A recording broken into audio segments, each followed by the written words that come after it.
नमस्कार दोस्तों, स्वागत है आप लोग का हमारे चैनल मैथ्स मेकर में। तो उम्मीद करते हैं आप लोग अच्छे होंगे और हमारा जितना भी वीडियो है वो सभी आप लोग देखे होंगे और जो भी एएलपी का प्रश्न आया होगा आप लोग बना पाए होंगे, क्योंकि जो भी क्वेश्चन था वो हमारी क्लास से ही था। ठीक है, उससे बाहर कोई भी प्रश्न नहीं था। ऐसा नहीं है कि किसी और क्लास से नहीं था, मतलब जो भी हम भी करवा चुके थे उससे ही था, उससे बाहर एक भी प्रश्न नहीं आया था। चाहे आप लोग कमेंट किए कि हाइट एंड डिस्टेंस का भी था, तो आप लोगों को हाइट एंड डिस्टेंस का भी हम चैप्टर करवा चुके थे कुछ दिन पहले। क्वेश्चन वही आया होगा, उससे बाहर नहीं होगा। ठीक है, तो चलिए हम लोग क्वेश्चन 1 से स्टार्ट करते हैं। और अभी जो हम लोग कर रहे हैं फिलहाल वो सभी एग्जाम्स का, एनटीपीसी का, जेई का, टेक्नीशियन का और ग्रुप डी का। ठीक है, तो जो भी एनटीपीसी का तैयारी कर रहा है विद्यार्थी वो भी बहुत ही अच्छे ढंग से ध्यान दे और सभी क्वेश्चन को हम अच्छे ढंग से करवाने वाले हैं। ठीक है, तो चलिए हम लोग पहला क्वेश्चन से स्टार्ट करते हैं। तो ये रहा हमारा फर्स्ट क्वेश्चन। देखिएगा फर्स्ट क्वेश्चन क्या है। यदि यदि √5 + 1 का होल स्क्वायर, √5 + 1 का होल स्क्वायर बराबर जो दिया हुआ है वो है a + b√5। क्या है? a + b√5। ठीक है, तो a और b का मान ज्ञात कीजिए। ठीक है, जहाँ a बड़ा है b से। हमें a और b का इसमें मान ज्ञात करना है। तो कैसे मान निकलेगा वो समझिएगा। देखिए सबसे पहले क्या कर सकते हैं, यहाँ पे होल स्क्वायर कर सकते हैं, तो होल स्क्वायर कर देते हैं। तो चलिए होल स्क्वायर करते हैं। क्या लिख सकते हैं? ए स्क्वायर मतलब 5 हो जाएगा, प्लस बी स्क्वायर मतलब 1 का स्क्वायर 1, प्लस 2ab मतलब 2 गुना a गुना b मतलब 2ab। 2 गुना a करेंगे तो यही रह जाएगा, 1 2 ही रह जाएगा। और फिर b तो हमारा ये है, तो ये 2ab बराबर क्या हो जाएगा? a + b√5। ओके है। अच्छा, इसको अगर ओपन करके लिख दे तो 5 1 कितना हो जाएगा? 5 1 6, अब प्लस कितना हो जाएगा? 2√5। ठीक है, बराबर उस पर क्या हो जाएगा? a + b√5। अब देखिए कंपेयर करते हैं, जब भी एक इक्वेशन हो दो वेरिएबल हो तो कंपेयर कर सकते हैं।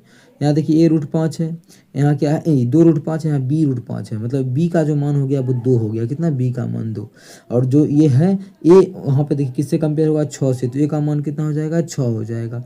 रूट वाला रूट से कंपेयर हो गया और बाकी जो बचा वो अपने से कंपेयर हो गया। मतलब b का जो मान आ गया वो आ गया 2 और a का जो मान आ गया वो कितना आ गया? a का मान 6 आ गया। तो किस ऑप्शन में 6 और 2 है?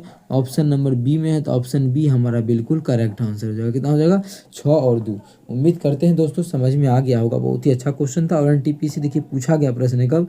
आरआरबी एनटीपीसी 2/3/2021 में।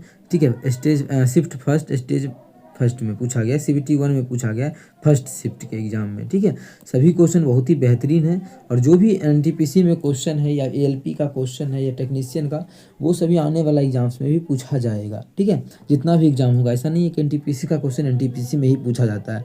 जैसा कि आप लोग एएलपी का एग्जाम दिए होंगे तो उसमें पता चल गया हो कि सभी तरह का रेलवे का क्वेश्चन आता है सभी एग्जाम्स वाला। ठीक है, क्या 10 वर्षों में एक निश्चित धनराशि किस साधारण ब्याज की दर से स्वयं का दोगुनी हो जाएगी?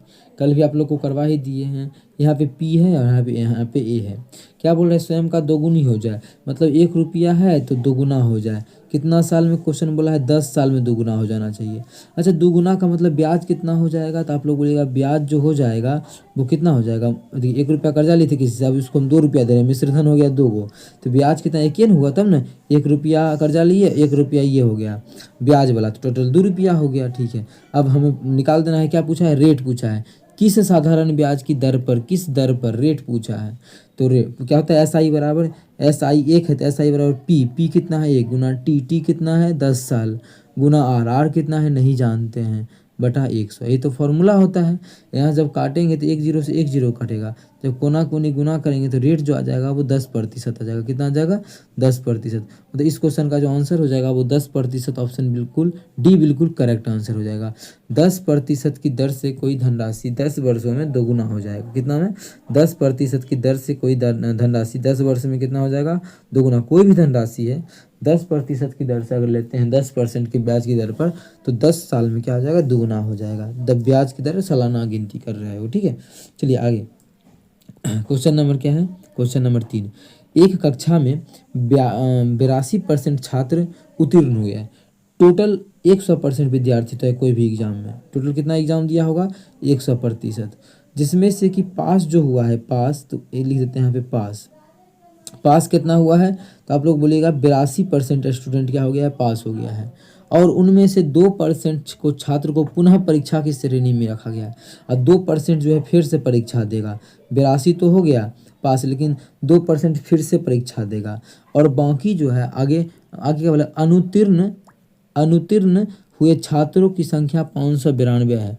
मतलब टोटल जो फेल हुआ है विद्यार्थी, अनुत्तीर्ण मतलब फेल जो हुआ है, उसका संख्या 592 है। अब देखिए पास हुआ है 82% और 2% को फिर से एग्जाम देना है, मतलब फेल कितना हुआ होगा, तो आप लोगों का फेल हुआ होगा 82 है। देखिए 84% विद्यार्थी तो मानिए पास ही हो गया है, 2% एग्जाम देगा।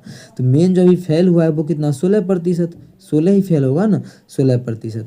और ओरिजिनल में क्या बोला है कि फेल जो होता है वो 592 है, मतलब बोल सकते हैं कि 16% का जो मान है वो 592 है। कितना है, 592 है। यहाँ से इसको काट सकते हैं हम, जिसको काट देंगे तो हमारा हो जाएगा, चाहे 8 से काटेंगे तो 8 दूना 16, इसको 8 से काटेंगे तो 8 कितना हो जाएगा यहाँ पे, 8 सती 56 या 56 3 और 8 चौके 32। ठीक है, फिर कितना है, 2 है, 2 से काटेंगे तो 37 आ जाएगा। तो 1% का जो मान हो जाएगा वो 37 हो जाएगा। कितना, 37। और हमें ध्यान से देखिए क्या निकालना है, कक्षा में छात्रों की कुल संख्या कितनी है। आप लोग को पता है, आप लोग को शुरू में ही बताए, कक्षा में छात्रों की संख्या कितना होता है, 100%, कितना, 100%। और यहाँ पे 1% का मान 37, तो 100% का मान कितना हो जाएगा, तो आप लोग बोलिएगा 100% का जो मान हो जाएगा वो 3700 हो जाएगा। कितना हो जाएगा, 3700। किस ऑप्शन में है 3700, ऑप्शन नंबर ए में है, तो ऑप्शन नंबर ए हमारा बिल्कुल करेक्ट आंसर हो जाएगा। कौन सा ऑप्शन, ऑप्शन ए। उम्मीद करते हैं दोस्तों समझ में आ गया होगा। कहीं भी किसी प्रकार का कोई भी दिक्कत हो किसी भी क्वेश्चन में, कमेंट करके पूछ सकते हैं। ये आपका अपना चैनल है मैथ्स मेकर। अगर अच्छा लगता है, क्वेश्चन समझ में आता है तो अपने सभी दोस्तों के साथ शेयर करें। आप लोग शेयर नहीं करते हमारे वीडियो को, ज़रूर करें। कहीं भी दिक्कत होता है तो सभी डाउट की क्लियर करने के लिए हम कर ही रहे हैं आप लोगों को, ठीक है, डाउट भी क्लियर करते हैं। तो ज़रूर अपने सभी दोस्तों के साथ हमारे इस वीडियो को ज़्यादा से ज़्यादा शेयर करें, ठीक है। तो चलिए अगला क्वेश्चन कर लेते हैं, क्वेश्चन नंबर 4। देखिएगा क्वेश्चन नंबर 4 क्या है, लीला और उसकी माँ की वर्तमान आयु का अनुपात 3:8 है। कौन है, लीला है और उसकी मदर है, ठीक है, लीला है और एम्स उसकी मदर है। इसकी वर्तमान आयु का जो अनुपात दिया है, लीला है 3:8 में, तो उसकी माँ जो है वो 8:8 में है, ठीक है। आगे बोला है लीला के जन्म के समय उसकी माँ की आयु 25 वर्ष थी। जब लीला का जन्म हुआ तब उसकी माँ का जो आयु था वो 25 वर्ष था, ठीक है। तो क्वेश्चन पूछा उसकी माँ की वर्तमान आयु ज्ञात कीजिए। अब देखिए जो भी उसकी माँ की वर्तमान आयु होगी, माँ का मदर क्या है, अनुपात में देखा जाए तो 8:8 में है, तो जो भी आंसर होगा वो 8 का मल्टीपल होगा। तो पहले ये तो हो नहीं सकता है, आंसर ये सभी में से कोई एक होगा, ठीक है। कौन सा होगा अभी नहीं बता सकते, मतलब यही तीनों में से कोई एक होगा। ओके है यहाँ तक, आगे। अब देखिए जब लीला का जन्म हुआ होगा तो अभी लीला मानिए, अभी यही इसी को मान लेते हैं, मानिए लीला का 3 साल, मतलब ये अनुपात में है, समझने के लिए समझिए 3 साल के है, तो लीला 3 साल का है और मैया 8 में 8 साल की है। तो अगर मानिए जन्म के समय कितना साल की होगी, 0 साल की, इसकी मतलब उसकी माँ जो होगी कितनी, 5 की होगी या नहीं, 5 की, बिल्कुल। इसका मतलब है कि 5 उसकी माँ होगी, अनुपात में 5 की जन्म के समय, और एक्चुअल में कितना है, 25 में, 25 साल की। जब काटेंगे तो 1 का मान आ जाएगा 5, ठीक है। कितना, 1 का जो मान आ गया वो 5 आ गया। इसका मतलब यहाँ भी वही अनुपात चिपका देंगे, तो उसकी मदर की आयु कितना अनुपात में है, 8 में है। तो 1 का मान देखिए 5 आया है, तो 8 का मान कितना हो जाएगा, 40। तो किस ऑप्शन में है 40, ऑप्शन नंबर बी में है, तो ऑप्शन बी हमारा बिल्कुल करेक्ट आंसर हो जाएगा। कौन सा ऑप्शन, ऑप्शन बी। उम्मीद करते हैं दोस्तों समझ में आ गया होगा। कहीं भी किसी प्रकार का कोई भी दिक्कत हो किसी भी क्वेश्चन में, कमेंट करके पूछ सकते हैं। ये आपका अपना चैनल है मैथ्स मेकर, ठीक है। तो चलिए अगला क्वेश्चन कर लेते हैं हम लोग, क्वेश्चन नंबर 5। देखिएगा क्वेश्चन नंबर 5 क्या, जो कि बहुत ही बेहतरीन तरीके का क्वेश्चन है।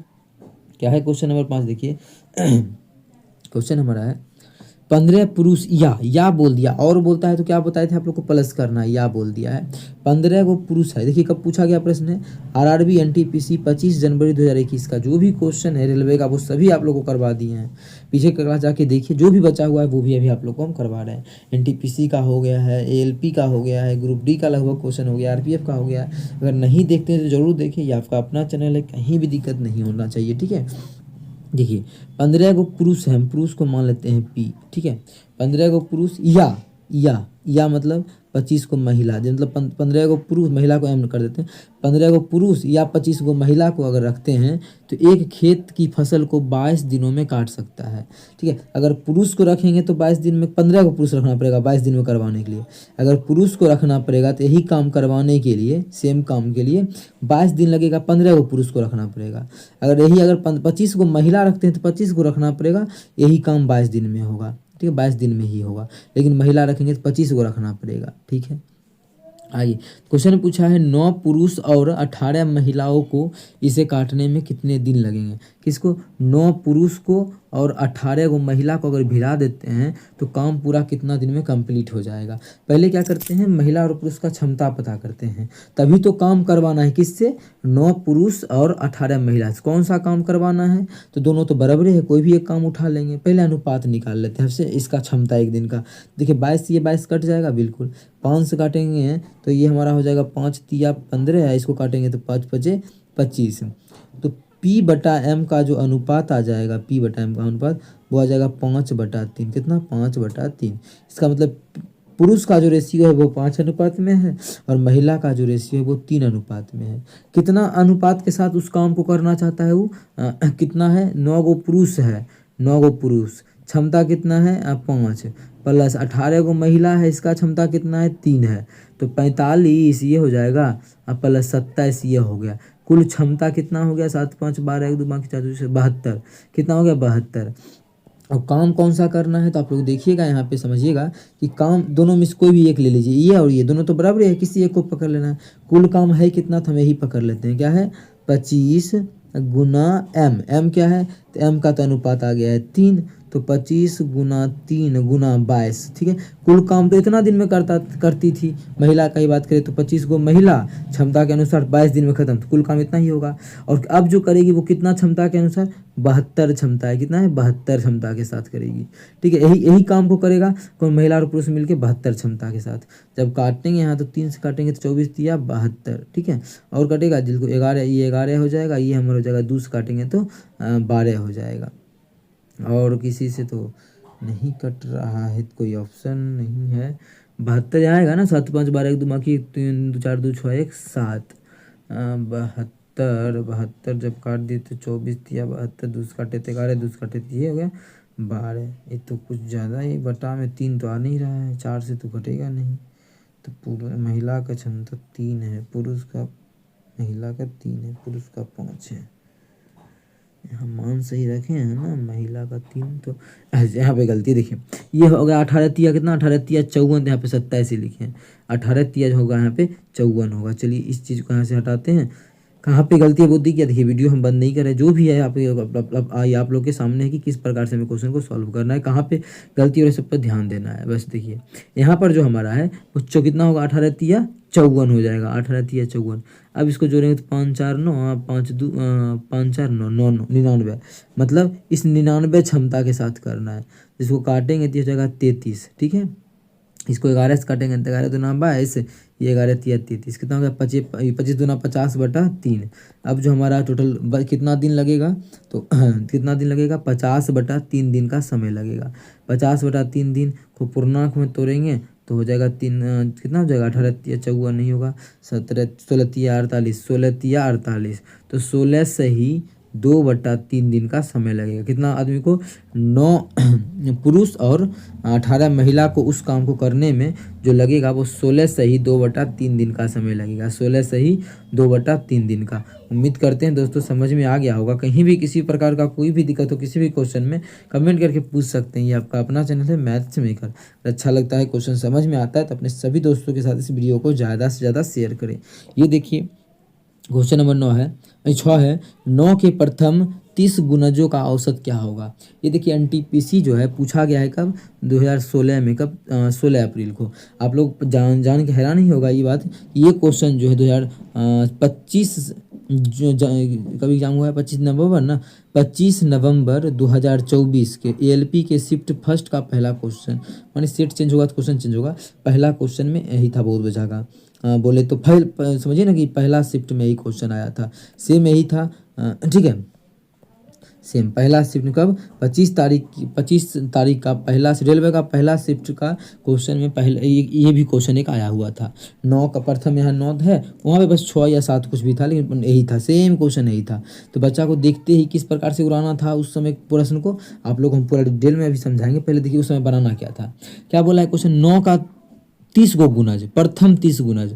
तो 9 का पहला गुणज 9 होगा, 9 गुना 1। और अब 30वां गुणज कितना होगा? डायरेक्ट आप लोग बोलिएगा 9 गुना 30, मतलब इसको इतना भी नहीं लिखना था, डायरेक्ट लिखना था 270। और पहला गुणज 9। इसका क्या बोला था? औसत निकालना है। तो औसत क्या आप लोग को तरीका बताया, अगर एपी में है फर्स्ट और लास्ट को जोड़ के दूसरे भाग कर देंगे। तो अगर दोनों को जोड़ेंगे दूसरे भाग तो हो जाएगा 279। अगर हम दूसरे भाग करेंगे यही तो मेरा आंसर हो जाएगा। जब काटेंगे तो 14 दूना 8 16 13 दूना 26, कितना हो गया? 1 और 9, 1 और 9 2 9 18, 39.5। किस ऑप्शन में? ऑप्शन सी में है। तो ऑप्शन सी हमारा बिल्कुल करेक्ट आंसर हो जाएगा। कौन सा ऑप्शन? Option C. तो ये देखिए इस प्रकार से क्वेश्चन को बनाना था। लेकिन देखिए ये तो एग्जाम के लिए था कि इतना जल्दी बना के इतना लिखना भी नहीं था। ये दोनों बने मन, पहला गुणज 9, अंतिम गुणज 9 या 27 270, दोनों को जोड़ के दूसरे भाग करेंगे, हमारा आंसर आ जाएगा।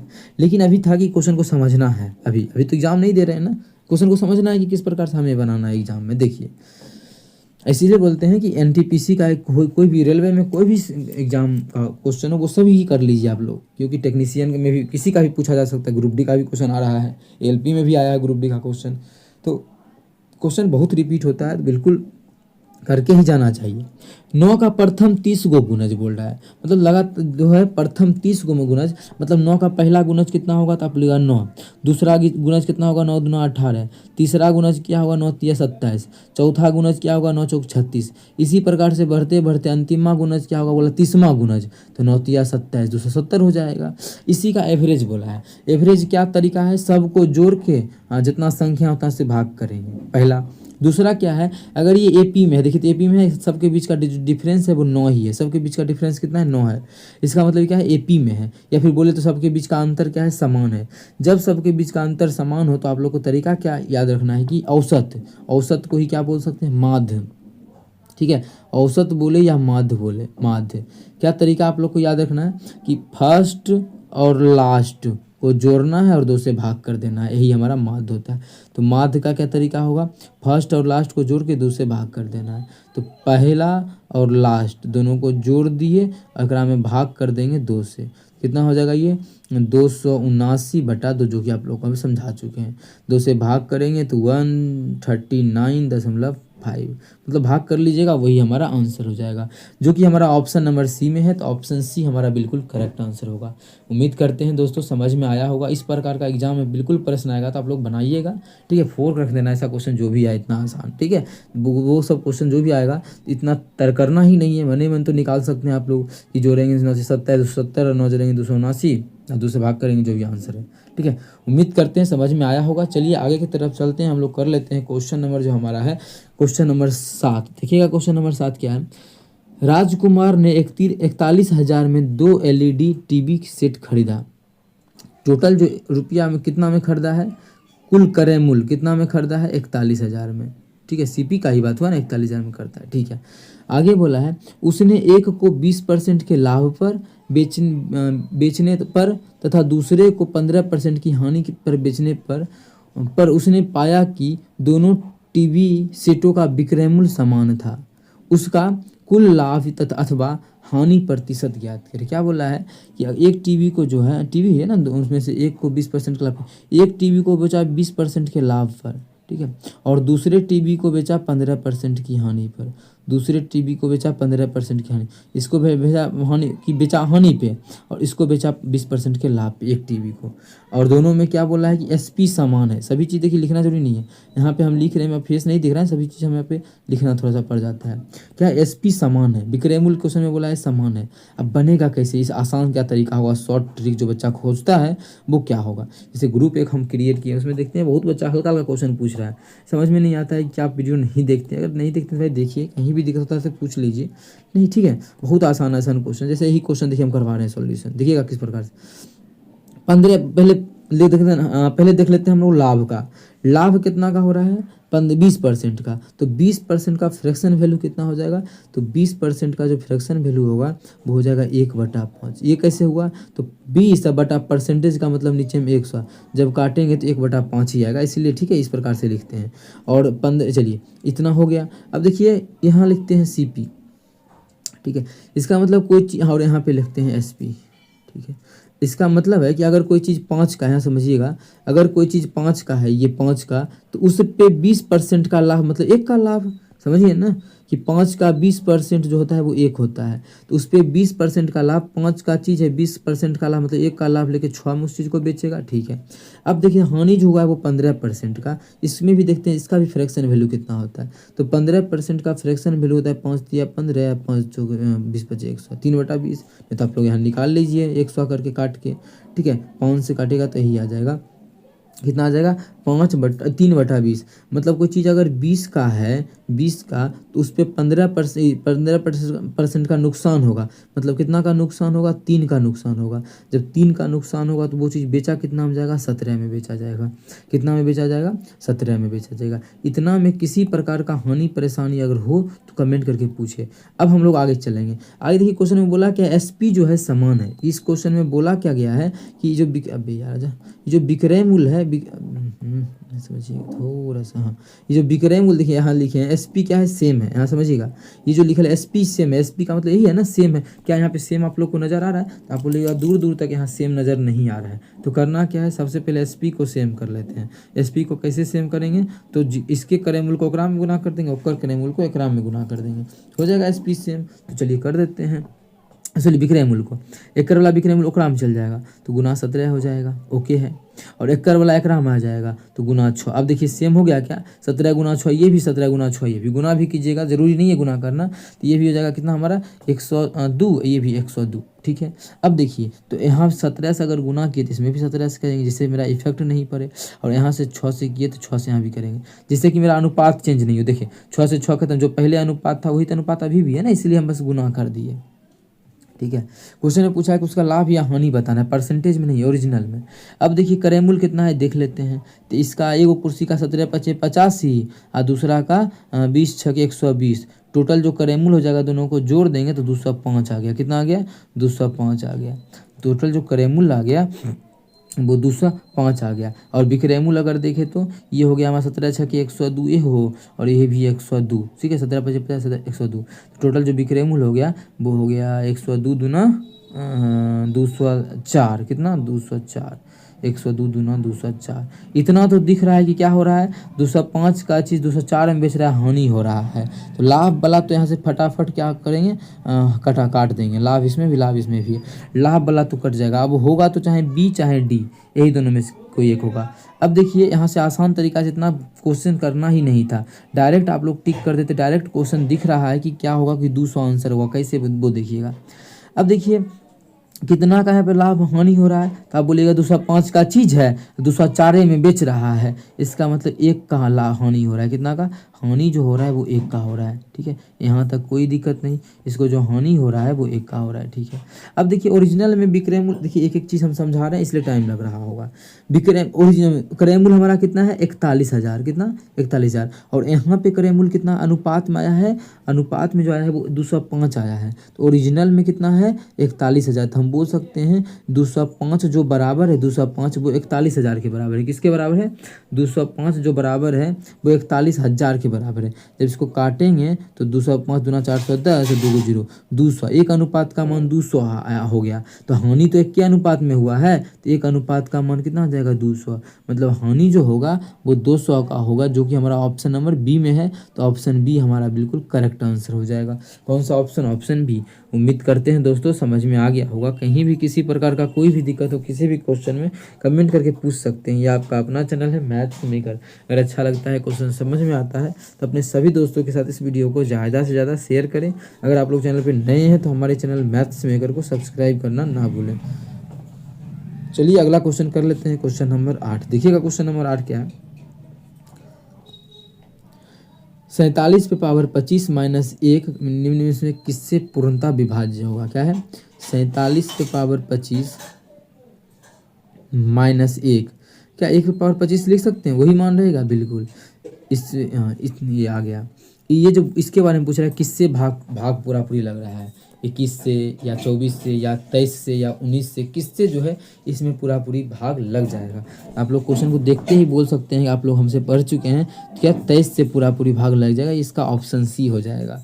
लेकिन अगर बनाना है इस क्वेश्चन को तो देखिए डिटेल में समझाना है, आप लोग को ध्यान रखना है, इससे कोई मतलब नहीं नंबर यहाँ पे क्या है, मेन समझना है कि पावर, पावर अगर क्या है, आप देखिए विषम संख्या है ना, अगर पावर क्या हो, पावर का बात किया जाए, पावर अगर विषम संख्या हो, क्या हो, विषम हो, तो इसमें जो भाग लगेगा वो a-b से भाग लग जाएगा, किससे, a-b से। मान चीज तो ये ध्यान रहेगा नहीं, तो ध्यान रखना आपको, विषम का मतलब तीनों तो विषम है ना, इसी में समझिए, इसी में, यह तो विषम है, इसमें किससे भाग लग जाएगा, इसका फॉर्मूला होता है a-b इंटू जो भी होता है, a-b तो आया, पावर विषम था तो किससे भाग लगा, a-b से, तो यहाँ भी पावर विषम तो a-b से भाग लगेगा। आप लोग को छोटा मान पे उस बड़ा मान को याद कर लेना है, ठीक है। तो इसमें किससे पूरा पूरी भाग लग जाएगा, a-b से, मतलब a क्या है 47, b क्या है 1, a-b का मतलब इसमें जो भाग लगेगा 47 में से 1 गया तो 46 से भाग लगेगा। अब कोई चीज़ में 46 से भाग लग रहा है तो 46 का मतलब क्या हुआ, 46 का तो मल्टीपल कितना होता है, 23 गुना 2 होता है ना, 2 गुना 23 या 23 गुना 2, जब 46 से लग रहा है मतलब 23 से भी लगेगा। एक ही ऑप्शन में 23 था ऑप्शन सी में, तो ऑप्शन सी हमारा बिल्कुल करेक्ट आंसर हो जाएगा। कौन सा ऑप्शन, ऑप्शन सी। उम्मीद करते हैं दोस्तों समझ में आ गया होगा। कहीं भी किसी प्रकार का कोई भी दिक्कत हो किसी भी क्वेश्चन में, कमेंट करके पूछ सकते हैं। ये आपका अपना चैनल है मैथ्स मेकर, ठीक है। अगर बीच में माइनस ही होता, बीच में माइनस ही होता और यहाँ पे अगर मनी सम होता तो दोनों चीज़ से भाग लगता, प्लस से भी और माइनस से भी, ठीक है। मतलब बोले तो a+b से भी और a-b से भी दोनों से भाग लगता। कब, बीच में माइनस ही रहता लेकिन पावर सम रहता। लेकिन अगर इसी में घुमा के क्वेश्चन देता कि बोल देता ये प्लस है यहाँ पर और यहाँ पे भी विषम संख्या है या सम संख्या है, तब बोलता तो तब किसी से भाग नहीं लगता। क्योंकि आप ही बोलिए कि a² + b² प्लस है, दोनों सम संख्या, किसी से भाग लगेगा, आप बोलेगा नहीं किसी से भाग इसमें नहीं लगता। सेम उसी प्रकार से ये भी जो क्वेश्चन है किसी से भाग नहीं लगता। लेकिन आप लोग को तीनों का तीनों, चारों का चारों समझा दिए हैं, तो उम्मीद करते हैं सभी चीज़ आप लोग का क्लियर हो गया होगा। कहीं भी दिक्कत होता है तो ज़रूर पूछे, ये आपका अपना चैनल है मैथ्स मेकर। अगला क्वेश्चन हम लोग कर लेते हैं, क्वेश्चन नंबर 9। क्वेश्चन नंबर 9 देखिएगा क्या, वैशाली 50 किलोमीटर प्रति घंटा की चाल से कार द्वारा एक निश्चित दूरी तय करती है और 10 किलोमीटर प्रति घंटा की चाल से साइकिल द्वारा उसी मार्ग पर अपने मूल स्थान पर लौट आती है। पूरी यात्रा में उसके द्वारा लिया गया समय 2 घंटा 24 मिनट था। उसने कुल कितनी दूरी तय की, उसने जो है कुल कितनी दूरी तय की, क्वेश्चन में ये पूछा है। आप लोग को हम इस क्वेश्चन का जो है आसान तरीका सॉल्व करने का बताते हैं कि किस प्रकार से इसका आसान तरीके से सॉल्व किया जा सकता है, ठीक है। देखिए टोटल जो समय लगा है उसको जान थी, यहाँ से यहाँ तक का, यहाँ से यहाँ तक शुरुआत यहाँ से की चलना 50 किलोमीटर प्रति घंटा की स्पीड से कार से यहाँ पहुँच गई। अब यहाँ पहुँचने के बाद साइकिल से वो आई है 10 किलोमीटर प्रति घंटा की स्पीड से यहाँ पहुँच गई।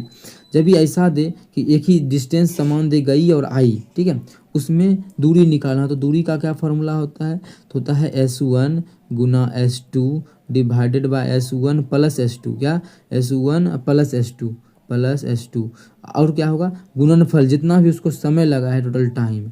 और एक और इसी में ऐसा सेम ऐसा ही फॉर्मूला था, बस वहाँ पे नीचे में S1 माइनस S2 था, वो आप लोग को हम बताए थे। जब कोई मानी 50 किलोमीटर प्रति घंटा की स्पीड से चल रहा है, ऑफिस पहुँचने में 5 मिनट लेट हो गया, फिर वो अपना स्पीड कर लिया 10 अधिक 60 किलोमीटर प्रति घंटा से जा रहा है और अब जो है 5 मिनट पहले ही वो पहुँच गया, तब जो है उस समय के लिए वो फॉर्मूला लगाए हैं। उस समय के लिए क्या बताएं, नीचे में माइनस होगा, आप लोग को याद होगा, नहीं तो जाके पीछे का क्लास देखिए, एलपी में भी और एनटीपीसी में भी बहुत ऐसा क्वेश्चन आता है। ऐसा नहीं कि आगे का ही क्वेश्चन वीडियो करना है, पीछे का भी जो अपलोड है वो भी करना है और ये भी साथ साथ करना है, दोनों कंप्लीट करते जाइए। पीछे भी अच्छा क्वेश्चन करवा रखे हैं हम, ठीक है। अब इसमें सॉल्व कर लेते हैं।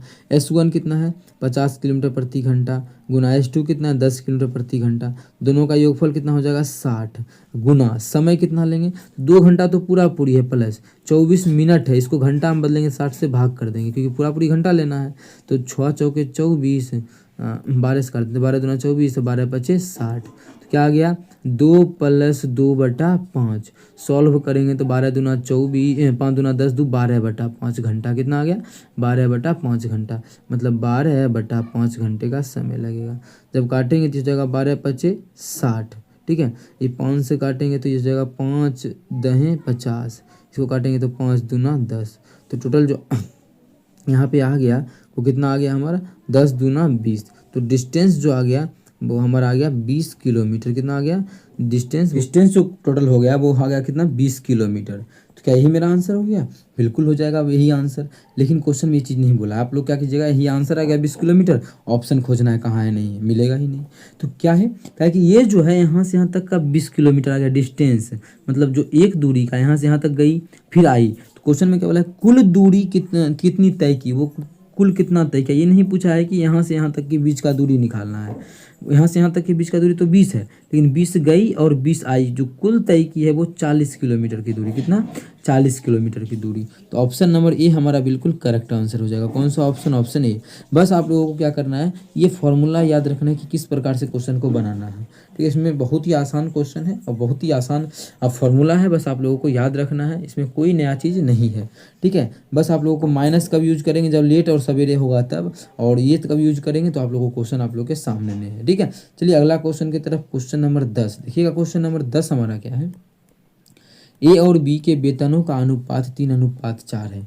इसके इनकम का जो रेशियो दिया है ए और बी का वो 3:4 दिया है। ठीक है, ए और बी है, अबे यार आजा, ए और बी है, कौन कौन है, ए है और बी है। इसके इनकम का जो रेशियो है वो 3:4 है। ओके है, ठीक है। आगे आगे बोला है, ए और बी दोनों में से प्रत्येक ने वेतनों में 3,000 की वृद्धि करने पर दोनों के वेतन में वृद्धि कर दिया 3,000 रुपये। एकरा भी वेतन बढ़ गया 3,000 और इसका भी जब वेतन बढ़ गया 3,000। ओके है, तो नए वेतन का जो अनुपात हो गया वो 18:23 हो गया। नया जो जोड़ने के बाद जब इसका अनुपात निकाला गया तो 18:23 आ गया। कितना 18:23 हो जाता है। तो वृद्धि के बाद एक का वेतन बताना है, तो वृद्धि के बाद एक का वेतन, तो पहला बात की वृद्धि के बाद एक का वेतन क्या हो जाएगा, वो 18 अनुपात में होगा। मतलब जो भी आंसर होगा वो 18 का मल्टीपल होगा। क्या ये है? नहीं, क्योंकि वृद्धि के बाद पूछा है ना, तो वृद्धि के बाद तो उसका अनुपात कितना है, 18 अनुपात में है एक का वेतन। तो जो भी आंसर होगा वो 18 का मल्टीपल ही होगा। ये तो होगा नहीं, ये भी 18 का मल्टीपल नहीं है, ये भी नहीं है, खत्म। तो 18 का मल्टीपल एक ही ऑप्शन है, तो ऑप्शन डी हमारा बिल्कुल करेक्ट हो जाएगा। इतना करके आगे जा सकते हैं। ऐसे किसी का मन करे निकालने का, तो देखिए कि क्या तरीका रहेगा क्वेश्चन को सॉल्व करने का। तो देखिए, क्या यहाँ पे रुपया बराबर बढ़ा है दोनों का, बिल्कुल। इसका भी 3,000 वृद्धि हुआ है, इसके रुपया में भी, इसके रुपया में भी 3,000 का वृद्धि हुआ है। रुपया में तो सेम हुआ, क्या अनुपात सेम बढ़ा है क्या? ये हो गया 3 से 18 15 बढ़ा है, और यहाँ हो गया 4 से 23 कितना 19 बढ़ गया है, 19 बढ़ गया है। तो गलत है, अनुपात भी सेम भरना चाहिए जब रुपया सेम बढ़ा है, मतलब ठीक है। तो रुपया 3,000 बढ़ा है, अनुपात भी सेम। तो अनुपात को सेम करने का क्या तरीका है वो समझिएगा। इस दोनों के बीच का डिफरेंस लेना है। इस दोनों के बीच का डिफरेंस कितना है, 18 5 23 5 है ना, तो एक में 5 से गुना कर देना है, कितना से 5 से। और इस दोनों के बीच का डिफरेंस कितना था, 3 और 4 के बीच का डिफरेंस 1 था, तो एक में 1 से गुना कर देना है। इसलिए 1 से गुना कोई फ़ायदा ही नहीं है, इसलिए नहीं करते हैं। अब जो ओरिजिनल अनुपात बन गया, ये कितना 15 बन गया। ओरिजिनल में 3 नहीं, ये 15 अनुपात में ओरिजिनल में है, और ये ओरिजिनल में कितना अनुपात में है, 20 अनुपात में है। अब देखिए अनुपात सेम हो गया होगा, कितना 15 से कितना हो गया 18, कितना का बढ़ोतरी हुआ है 3 अनुपात का। ये भी 20 से 23 हो गया, कितना अनुपात का बढ़ोतरी हुआ है 3 अनुपात का। अनुपात में तो 3 अनुपात बढ़ा है, लेकिन एक्चुअल में अगर देखा जाए तो क्वेश्चन में बोला है कि 3,000 रुपया का वृद्धि हुआ है। मतलब काटेंगे तो एक अनुपात का जो मान आ जाएगा वो 1,000 आ जाएगा। कितना आ जाएगा, एक अनुपात का मान 1,000। अब देखिए एक अनुपात का मान 1,000 आ गया, तो इसका तो एक का वेतन 18 अनुपात में था, तो एक अनुपात का मान 1,000, तो 18 अनुपात का मान कितना हो जाएगा, तो 18 अनुपात का जो मान हो जाएगा वो 18,000 हो जाएगा। कितना हो जाएगा, 18,000। तो इसका एक का वेतन कितना हो जाएगा, 18,000, जो कि हमारा ऑप्शन नंबर डी में है। ठीक है, इसी में पूछता बी का वेतन, तो 23 अनुपात में, एक अनुपात का मान 18,000, तो 23 अनुपात का मान 23,000, तो बी का भी वेतन आ जाता है। उम्मीद करते हैं दोस्तों इस प्रकार से आप लोग बना सकते हैं क्वेश्चन को। बहुत ही बेहतरीन और आसान तरीका है क्वेश्चन को सॉल्व करने का। कहीं भी किसी प्रकार का कोई भी दिक्कत हो तो कमेंट करके पूछे। चलिए मिलेंगे नेक्स्ट वीडियो में। अगर अच्छा लगता है तो अपने सभी दोस्तों के साथ शेयर करें, और नए हैं तो चैनल को सब्सक्राइब करना ना भूलें। Thank you.